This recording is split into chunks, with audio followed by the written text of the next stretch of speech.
Hi guys! Sa video na ito ituturo ko sa iyo kung paano mo ipi-play ng paulit-ulit yung video ng automatic sa YouTube.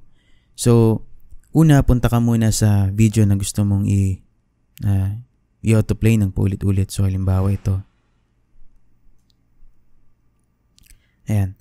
So, kapag nandun ka na sa video na yon, ay click mo yung save. Pagka-click mo ng save, mag-create ka ng new playlist. Dito, lagay natin replay. Halimbawa, ganyan. So, depende sa'yo kung anong pangalan ng playlist yung gusto mo ilagay. Tapos, click create. So, ngayong na-create na yung playlist na yan.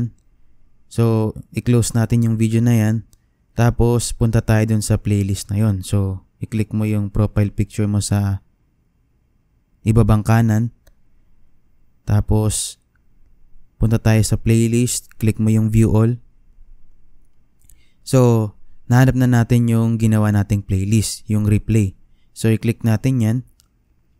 Pagka-click mo yan, i-click mo yung video na yon. So, andito na ulit tayo sa video na yan kanina.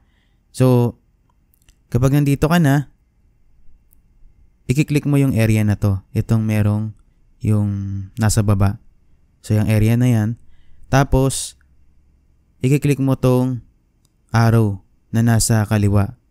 Yung may dalawang arrow na paikot. Ayan. So ngayon mag-autoplay na yung video na yan. Susubukan natin. Tingnan natin kung gagana. Ayan. So nakita mo nag-autoplay na yung video. So ganun lang mag-autoplay ng video ng paulit-ulit sa YouTube.